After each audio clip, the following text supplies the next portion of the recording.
Assalamualaikum warahmatullahi wabarakatuh, anak-anak. Waalaikumsalam warahmatullahi wabarakatuh.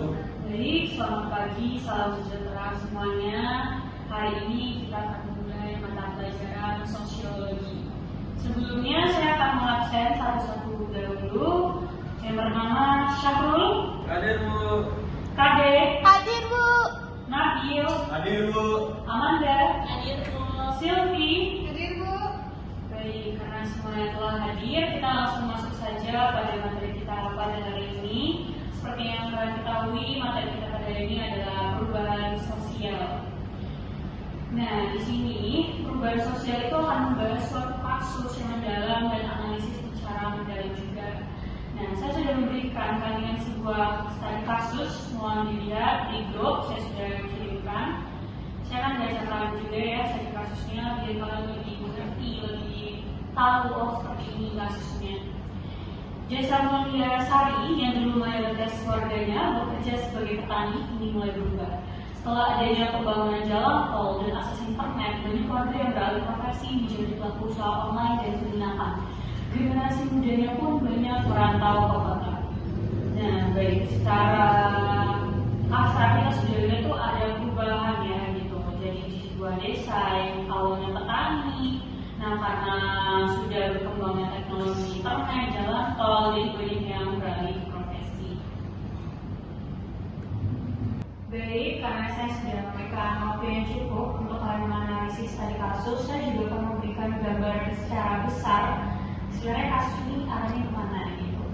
Nah, jadi sebagai seorang sosiolog untuk mengidentifikasi suatu kasus, kita harus melihat bentuk perubahan sosial. Apakah perubahan sosial itu secara cepat, secara lambat, seperti yang sudah dipelajari di materi sebelumnya.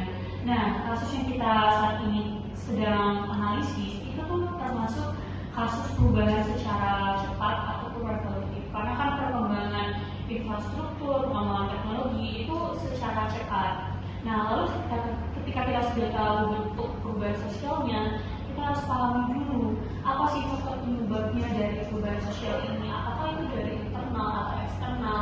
Internal itu apakah dari memang warga di desa tersebut, lalu di eksternal apakah itu karena globalisasi, teknologi, banyak hal. Nah, setelah kita tahu ternyata penyebabnya adalah satu dan lain dua hal, kita harus menelaah kembali apa dampaknya gitu. Apakah dari perubahan ini dampaknya positif, negatif, misalnya seperti karena adanya perpindahan pekerjaan itu desa tersebut jadi sepi ataupun lapangan kerjanya tidak tergunakan secara maksimal. Kita harus pahami dahulu sehingga saat kita sudah memahami faktor-faktor tersebut baru kita bisa mengidentifikasi sebuah perubahan sosial.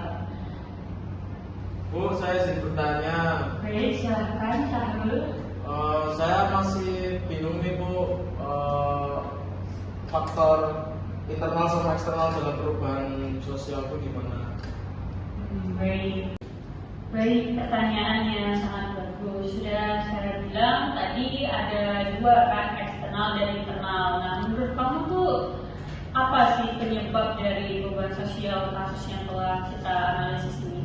Kalau setahu saya ya Bu, dari kasus itu tadi itu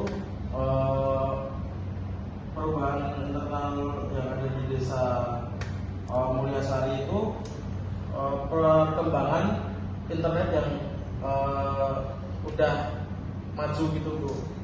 Jadi di desa Mulyasari itu mulai ada akses internet di sana. Nah, benar banget Syahrul. Nah, jadi salah satu penyebab perubahan di desa Mulyasari itu karena perkembangan internet.